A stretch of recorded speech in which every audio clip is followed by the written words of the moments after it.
मैं हूं आपका एस्ट्रोलॉजर सैदुल हसन जी। कैसे हैं आप? खैरियत से हैं जी? खुश रहें जी, आबाद रहें। तो आज का हमारा टॉपिक है कि एक्वेरियस बुर्ज दल वालों के लिए अप्रैल 2023 कैसा रहने वाला है। तो आज हम डिटेल से बात करेंगे कि आपको कौन से गेन्स हो सकते हैं इस मंथ में, और आपको किन चीज़ों के हवाले से केयरफुल रहना चाहिए, और कौन से आपको सदकात करने चाहिए, कौन से आपको वज़ाइफ भी करने चाहिए।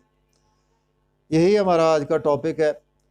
तो वीडियो आपको एंड तक ज़रूर देखें। वीडियो बहुत ही आपके लिए फ्रूटफुल होने वाली है। तो अगर आप चैनल पर नए हैं तो चैनल को सब्सक्राइब ज़रूर कर दें। तो स्टार्ट करते हैं जी एक्वेरियस का अप्रैल 2023 हॉरोस्कोप। अप्रैल का महीना जी एक्वेरियस वालों के जिनका असेंडेंट साइन एक्वेरियस है उनकी बात करते हैं। ठीक है जी। इसको आप वैसे अपने असेंडेंट साइन से भी देख सकते हैं, अपने मून साइन से देख सकते हैं। आपके असेंडेंट साइन से आप देखेंगे तो आपको होल लाइफ में डेली इवेंट्स के हवाले से बहुत ज़्यादा इसमें आपको गाइडेंस मिलेगी। और मून साइन से अगर आप देखते हैं तो उसमें आपको आपकी इंटरनल फीलिंग्स के हवाले से, इंटरनल जो आपकी माइंड की फीलिंग्स है उसके हवाले से आपको इसकी प्रेडिक्शंस मिलेंगी। सबसे पहले हम बात करेंगे आपके लग्नेश की। सैटर्न आपका लग्नेश है, और सैटर्न आपके फर्स्ट हाउस का लॉर्ड है, और सैटर्न आपके 12th हाउस का लॉर्ड है। तो सैटर्न की प्लेसमेंट जी पूरा मंथ आपके पहले घर में ही रहने वाली है।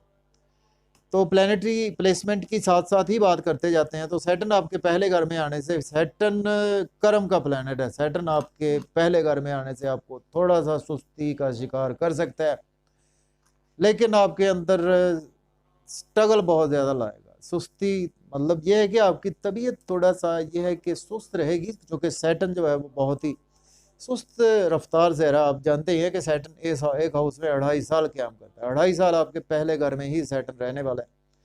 तो यह है कि आपकी पर्सनैलिटी बहुत ज़्यादा चार्मिंग रहेगी, लोगों में आपकी रेस्पेक्ट बहुत ज़्यादा बढ़ेगी, क्योंकि सैटर्न आपके 12वें घर को भी रूल करता है। इसमें आपकी पर्सनैलिटी के वाले से बहुत ज़्यादा अच्छी चीज़ें रहेंगी। आपको कुछ अब्रॉड की तरफ से काफ़ी ज़्यादा गेन्स हो सकते हैं। अब कोई आपके रिलेटिव्स अब्रॉड गए हैं, या आपका कोई ऐसा काम है कि जिसमें आपका लिंक अब्रॉड के साथ जुड़ता है, चूँकि 12th हाउस का लॉर्ड है आपका और फर्स्ट हाउस में प्लेस है, उसमें आपको बहुत ज़्यादा फ़ायदा हो सकता है। आप कोई इन्वेस्टमेंट सपोज अगर करते हैं, कुछ अब्रॉड में इन्वेस्टमेंट करते हैं, तो उसके नतायज आपको बेपनाह अच्छे पूरा मंथ मिलने वाले हैं। यह है कि 12वां घर कुछ अब्रॉड के वाले से तो हमारे लिए बहुत ही अच्छा है, और कुछ आपको एक्सपेंसेस आपके काफ़ी ज़्यादा रहेंगे पूरा मंथ। इस पर आपको काफ़ी ज़्यादा कंट्रोल रखना होगा, चूँकि 12th हाउस का लॉर्ड आपके फर्स्ट हाउस में। हो सकता है आपकी हेल्थ पर कुछ एक्सपेंसेस हो सकता है आपकी कुछ एक्सपेंसेस जो हैं वो आपकी अपनी ड्रेसिंग पर हो, आपके अपने बनाओ श्रृंगार पर आप एक्सपेंसेस कर सकते हैं, और कुछ आप लोगों को दिखावा करने के लिए भी एक्सपेंसेस कर सकते हैं। लेकिन आपकी तबीयत एक्वेरियस वालों की ऐसी होती है कि आप लोगों को दिखावा कम ही करते हैं, क्योंकि आपकी तबीयत रूटीन से ज़रा थोड़ी सी स्लो ही होती है। चूँकि सैटर्न आपका रूलर प्लेनेट है, तो सैटर्न की खसूसियात तो आपके अंदर आएंगी ना जी।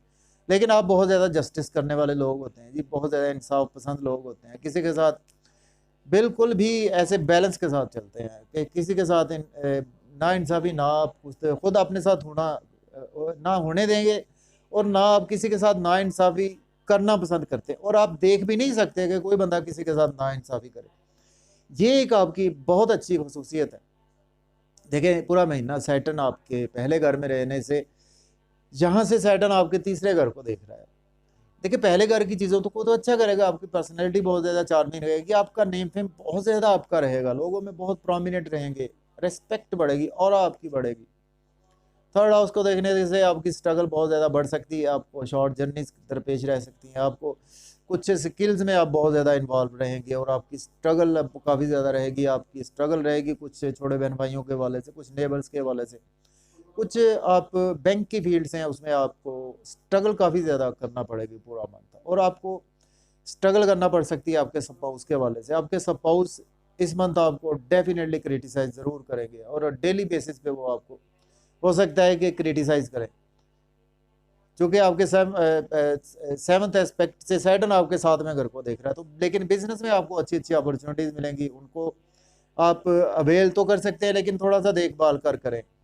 और आपके पब्लिक से रिलेशन में काफ़ी ज़्यादा बेहतरी आएगी, लेकिन आपको बहुत ज़्यादा देखभाल कर कामों को लेकर चलना होगा, चूँकि आपकी स्ट्रगल आपकी बढ़ती रहेगी आपकी। फिर 10th हाउस को देख रहा है तो आपके जॉब और कैरियर में काफ़ी ज़्यादा स्ट्रगल बढ़ेगी, आपको कुछ ना कुछ रुकावटें रहेंगी, आपको आपके जॉब में, आपके कैरियर में, आपके सीनियर्स के साथ कुछ ना कुछ, या आप अपने कुलीग्स को क्रिटिसाइज करेंगे, या आपके कुलीग्स आपको क्रिटिसाइज भी कर सकते हैं, आपके सीनियर्स भी आपको क्रिटिसाइज पूरा मंथ कर सकते हैं। तो आपको जो आपकी तबीयत है जी, आपने जस्टिस करते रहना है और इंसाफ का दामन हाथ से नहीं छोड़ना। बहुत ही इंसाफ करने वाला जी एक्वेरियस है।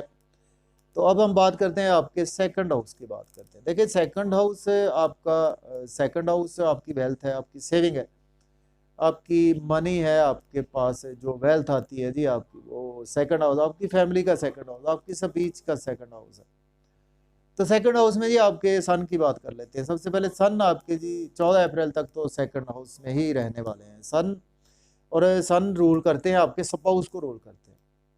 देखिए आपके बिजनेस को सन रूल करता है, आपके 7वें घर को सन रूल करता है, आपके पहले बच्चे को सन रूल करता है, सन आपकी पब्लिक को रूल करता है। तो आपकी कोऑर्डिनेशन जो है वो बिजनेस में काफ़ी ज़्यादा बढ़ेगी, आपकी कम्युनिकेशन से काफ़ी ज़्यादा बिजनेस के हवाले से रहेंगी। आपका कोई ऐसा बिजनेस है तो उसमें कम्युनिकेशन आपकी काफ़ी ज़्यादा रहेंगी 14 अप्रैल तक, और उसकी वजह से, आपकी कम्युनिकेशन की वजह से आपके पास दौलत आएगी, आपकी सेविंग होगी, आपके पास कुछ ना कुछ, आपके पास एसेट्स भी आप परचेज कर सकते हैं। ये मंथ आपके लिए इस सेंस में बहुत अच्छा है। 14 अप्रैल तक तो आपको बहुत ज़्यादा फैमिली के साथ, अपने स्पाउस के साथ रिलेशन बहुत अच्छे रहेंगे। आपकी स्पाउस भी आपको आपका बिजनेस में सपोर्ट करेगी, आपके साथ हाथ बटाएंगे, आपके स्पाउस आपके साथ बिजनेस पार्टनरशिप के लिए बहुत अच्छा टाइम है। तो बिजनेस के थ्रू आपको बहुत ज़्यादा पैसा आता हुआ नज़र आ रहा है, सेविंग होती हुई नज़र आ रही है 14 अप्रैल तक। 14 अप्रैल के बाद 15 अप्रैल को जी सन का ट्रांजिट होगा आपके थर्ड हाउस में। तो हाफ ऑफ द मंथ जो है वो 15 अप्रैल के बाद आपको कुछ बिजनेस के हवाले से देखिए अपॉर्चुनिटीज़ तो मिलेंगी, लेकिन तीसरा घर हमारी स्ट्रगल का घर, लेकिन आपको अपने स्पाउस के हवाले से बहुत ज़्यादा स्ट्रगल करना पड़ सकती है। आपको बहुत ज़्यादा स्ट्रगल करना पड़ सकती है, आपको पब्लिक के हवाले से बहुत ज़्यादा, पब्लिक से आपके रिलेशन काफ़ी ज़्यादा जो है वो रहेंगे आपके। कोई आप ऐसा काम करते हैं कि जिसमें आप पब्लिक से अटैच हैं, जैसे कि आप सपोज़ कुछ सोशल मीडिया से अटैच हैं, कुछ ऐसे लिंक्स हैं आपके सोशल मीडिया से, उसी पर आपका बिजनेस डिपेंड करता है, तो उसमें आपको काफ़ी ज़्यादा बेहतरी आएगी। लेकिन सपोज के वाले से आपकी थोड़ी सी स्ट्रगल बढ़ेगी, और आप की एनर्जी लेवल को आप बेहतर रखेंगे तो ये मंथ आपके लिए बहुत ही अच्छा रहेगा, क्योंकि एनर्जी लेवल आपको अपना बेहतर रखना है लास्ट 15 दिनों में भी। फिर यहाँ से सन आपके देखिए 15 अप्रैल के बाद सन आपके देखेगा यहाँ से लक को भी देख रहा है, तो आपकी लक का राइज करेगा, आपको हायर एजुकेशन के वाले से चांसेस मिलेगा, आपको उम्रा की सादत के वाले से चांसेस मिलेगा, आपके फादर से आपको सपोर्ट मिलेगी, आपको अपने रूहानियत में काफ़ी ज़्यादा आपका लास्ट ऑफ द मंथ गुजरेगा। और 14 अप्रैल से पहले चूँकि सेकंड हाउस से आपके एस्पेक्ट 8वें घर पर भी है, तो आपको अकल्ट साइंस में बहुत ज़्यादा फ़ायदा रहेगा आपको 14 अप्रैल तक। और लेकिन आपके कुछ ना कुछ इन लॉज के साथ रिलेशन ख़राब हो सकते हैं, आपके कुछ father in law, brother in law से रिलेशन ख़राब हो सकते हैं, या आपको इन्वेस्टमेंट ध्यान से ही करनी चाहिए आपको। फिर भी 15 अप्रैल के बाद तो लक आपकी काफ़ी ज़्यादा फेवर में रहेगी। तो ये तो हो गया जी आपके सेवन्थ और सेकंड हाउस की बात होगी। और देखिए सेकंड हाउस में ही अब हम बात करते हैं, जुपिटर की बात करते हैं। जुपिटर आपके रूल करता है, आपके सेकंड हाउस को जुपिटर रूल करता है, आपकी सेविंग को रूल करता है जुपिटर।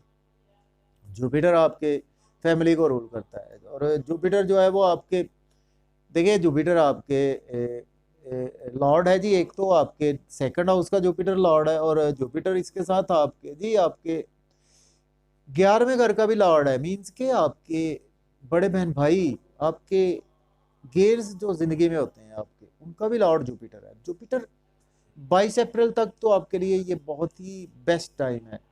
देखिए 22 अप्रैल तक आप कोई भी गवर्नमेंट के वाले से आपको काम है वो बिल्कुल होंगे, आपके गवर्नमेंट दोस्तों से आपको सपोर्ट मिलती रहेगी, और आपको सपोर्ट मिलती रहेगी, आपके कुछ ना कुछ डिवाइन सपोर्ट मिलती रहेगी, बड़े बहन भाइयों से भी आपको सपोर्ट मिलती रहेगी, और जिसकी वजह से आपकी सेविंग भी अराइज होती हुई रहेगी आपकी डेफिनेटली। और जुपिटर जो है वो आपके 22 अप्रैल तक तो आपके सेकंड हाउस में ही रहेंगे, और जुपिटर आपके 11वें घर को भी रूल करते हैं, आपके वेल्थ को भी रूल करते हैं। तो ये है कि थोड़ा सा ये है कि जुपिटर आपके सेकंड हाउस में रहने से जुपिटर कुछ थोड़ा सा ये है कि आपके पास पैसा तो आएगा, लेकिन उसी तरह से ही चला जाएगा पैसा। जैसे ही जुपिटर 22 अप्रैल के बाद जो लास्ट वीक होगा, जुपिटर आपके चले चले जाएंगे जो आपके थर्ड हाउस में चले जाएंगे। जुपिटर आपके सेकंड हाउस के लॉर्ड और आपके 11th हाउस के लॉर्ड आपके थर्ड हाउस में गोचर करेंगे 22 अप्रैल के बाद। तो ये टाइम होगा कि आपको 22 अप्रैल के बाद जो लास्ट वीक होगा, तो उसमें देखें कि आपको सन भी उधर ही मौजूद होगा, राहु उधर मौजूद होगा। तो बड़ी अजीबो गरीब सी सूरत हाल होगी आपको लिए। यह है कि आपको अपॉर्चुनिटीज़ तो बहुत ज़्यादा मिलेंगी आपके स्किल्स के थ्रू, अर्निंग के हवाले से, लेकिन आपको इस टाइम में लास्ट वीक में इन्वेस्टमेंट बहुत ज़्यादा ध्यान से करना होगी आपको। आपके थर्ड हाउस में गुरु चंडाल योग बनेगा, राहु और जब जो जुपिटर मिलेंगे आपके थर्ड हाउस में गुरु चंडाल योग होगा। आपको बड़े बहन भाइयों के हवाले से केयरफुल रहना होगा, आपको केयरफुल रहना होगा, आपको शॉर्ट जर्नीज के हवाले से केयरफुल रहना होगा, आपको कुछ अपने बिजनेस जॉब और कैरियर के हवाले से केयरफुल रहना होगा, कुछ गवर्नमेंट के हवाले से केयरफुल रहना होगा, और लक के हवाले से भी आपको फादर की कुछ ना कुछ जो है वो आपकी मिसअंडरस्टैंडिंग्स हो सकती हैं लास्ट वीक में। तो लास्ट वीक आपको इस तरह से केयरफुल भी रहना चाहिए। इसके बाद हम बात करते हैं जी आपके, अब बात कर लेते हैं आपके फोर्थ हाउस, आपके कंफर्ट्स की बात कर लेते हैं, फोर्थ हाउस की बात कर लेते हैं, और इसके साथ आपके बात कर लेते हैं जी हम आपके नाइन्थ हाउस लक के हाउस की बात करते हैं। देखिए फोर्थ हाउस में कोई प्लेनेट नहीं होगा आपके, और फोर्थ हाउस का लॉर्ड जो है वो 6 अप्रैल से पहले पहले तो आपके रहने वाले हैं जी थर्ड हाउस में वीनस की प्लेसमेंट रहेगी। वीनस रूल करता है आपके चौथे घर को और 9वें घर को वीनस रूल करता है। तो 6 अप्रैल तक तो आपको कुछ स्ट्रगल करना पड़ सकती है, आपको कुछ मदर के रिगार्डिंग, आपको कुछ लक के हवाले से, लेकिन 6 अप्रैल के बाद आपके लिए कुछ बहुत ही अच्छा टाइम आने वाला है। 6 अप्रैल के बाद अपने ही घर में, चौथे घर में, अपनी राशि में वीनस आ जाएगा, तो आपको मदर से आपके टाई अप में बेहतरी आना शुरू हो जाएगा। आपके कुछ योग बनेंगे, आपके घर के हवाले से योग बनेंगे, घर की आप डेकोरेशन के हवाले से योग बनेंगे, आपकी प्रॉपर्टी के हवाले से बहुत अच्छे योग बनेंगे, फादर से आपको सपोर्ट मिलेगी, मदर से सपोर्ट मिलेगी, आपके जॉब और कैरियर में सपोर्ट मिलेगी। तो 6 अप्रैल के बाद ये टाइम आपके लिए बेस्ट टाइम है आपकी लाइफ को, आपको अपने जॉब और कैरियर को बनाने के हवाले से, आपको रूहानियत के हवाले से ये टाइम आपके लिए बहुत ही गुड टाइम है आपके लिए जी। एजुकेशन की बात कर लेते हैं। देखिए एजुकेशन के हवाले से आपको कुछ ना कुछ, आप बहुत ज़्यादा एग्रेसिव तो रहेंगे, क्योंकि आपके फिफ्थ हाउस में मार्स की प्लेसमेंट पूरा मंथ ही रहेगी, और मार्स चूँकि आपके जेमिनी राशि में होगा मार्स, तो आपको मंगल वाले दिन कोशिश करनी होगी कि कोई मीठी चीज़ का सदका आपने ज़रूर करना है हर मंगल वाले दिन। तो ये अगर हम देखें तो आपके जॉब और कैरियर को भी रूल करता है जी, माँ मंगल जो है वो आपके रूल करता है जॉब और कैरियर को, और मंगल आपकी कम्युनिकेशंस को रूल करता है। तो आपको स्किल्स के थ्रू बहुत ज़्यादा आपको अर्निंग बढ़ेगी, आप लॉटरी ले सकते हैं, स्टॉक एक्सचेंज में इन्वेस्ट कर सकते हैं, जॉब और कैरियर में आपको बहुत ज़्यादा बेनिफिट होगा, जॉब के वाले से आपको अच्छी अच्छी अपॉर्चुनिटीज़ मिलेंगी। आप जॉब स्विच ऑफ करना चाहते हैं तो ध्यान से करें, क्योंकि मार्स है, मार्स फाइटर प्लैनेट है, तो आपकी तबीयत में गुस्सा आ जाएगा, आपको बच्चों के साथ थोड़े से आपके रिलेशन ख़राब हो जाएंगे, आपके मोहब्बत के मामलात में रिलेशन ख़राब हो जाएंगे। 6 पूरा महीना है जी मंगल आपके फिफ्थ हाउस में रहने से आपके मोहब्बत के आप ओवर एग्रेसिव हो जाएंगे रोमानवी मामलात में आप। लेकिन आप अगर कोई क्रिएटिव काम करते हैं तो उसके थ्रू आपको बहुत नई नई चीज़ें इन्वेंट भी आप करेंगे। अगर आप स्पोर्ट्स मैन है तो ये आपके लिए बेस्ट मंथ है आपके लिए, क्योंकि मंगल आपके फिफ्थ हाउस में है, आपकी लॉटरी लग सकती है, कोई इनाम आपको लग सकता है। आपने सिर्फ और सिर्फ गुस्सा करने से अवॉइड करना, मंगल वाले दिन को मीठी चीज़ का सदका करें, और ये भी कोशिश करें कि बुध वाले दिन आपको चाहिए कि कोई सुर्ख रंग की चीज़ का सदका ज़रूर करें। और ये ओवरऑल जी आपके लिए काफ़ी ज़्यादा अच्छा मंथ होने वाला है, बहुत ही अच्छा और खुशियाँ लेकर आने वाला है मंथ। हमने ओवरऑल आपकी हेल्थ को थोड़ा सा डिस्कस कर लेते हैं। इसमें हेल्थ को आपके जी रूल करता है, मून रूल करता है। पहले 2 दिन तो आपके हेल्थ के हवाले से बहुत अच्छे रहेंगे, सिक्स हाउस में मून होगा, हेल्थ थोड़ी सी ख़राब हो सकती है, सॉरी आपके पहले कुछ 2 दिन, लेकिन यह है कि ओवरऑल जैसे सैटर्न आपके फर्स्ट हाउस में है तो आपकी हेल्थ जो के मामलात आपको थोड़े बहुत चलते ही रहेंगे। आपके हेल्थ के रिगार्डिंग आपको थोड़ी बहुत अपनी केयर करना ही होगी इस मंथ में। और एजुकेशन के हवाले से तो टाइम बहुत ही अच्छा है, ये मंथ पूरा माहर साहब के फिफ्थ हाउस में, हायर एजुकेशन के लिए बहुत अच्छा टाइम है, आपको अपनी लक बनाने के लिए बहुत अच्छा टाइम है, और एब्रॉड जाने के लिए बहुत अच्छा टाइम है। तो ओवरऑल जो है वो आपको इस हफ्ते पढ़ना चाहिए जी। आपको भी इस हफ्ते, चूँकि आपके बच्चों के साथ कुछ टाई अप बिगड़ सकते हैं, आपके कुछ टाई अप बिगड़ सकते हैं, आपके स्पाउस के साथ टाई अप बिगड़ सकते हैं। तो आपको भी या अल्लाह हो, या अजीज़ हो, या लतीफ़ हो, ये विर्द आपको करना चाहिए। 5 तस्बीहें सॉरी रोज़ाना की बुनियाद पर करें। इस्तग़फ़ार, दुरूद पाक तो ज़रूर पढ़ें आप। इस्तग़फ़ार की कम अज़ कम एक तस्बीह तो पढ़ें आप। कुल रब्बिग़फ़िर वरहम व अंता खैरुर राहिमीन, इसकी तस्बीह एक ज़रूर करें। दुरूद पाक की एक तस्बीह आपको ज़रूर करनी होगी। तो उम्मीद है जी आपके लिए ये वीडियो बहुत ज़्यादा हेल्पफुल रहेगी। तो आपको इन्हीं चीज़ों के हवाले से मेरी कोशिश होती है जी आपको जितना हो सके हम बता सकें। तो मुझे इजाज़त दें जी, अपना बहुत सारा ख्याल रखें।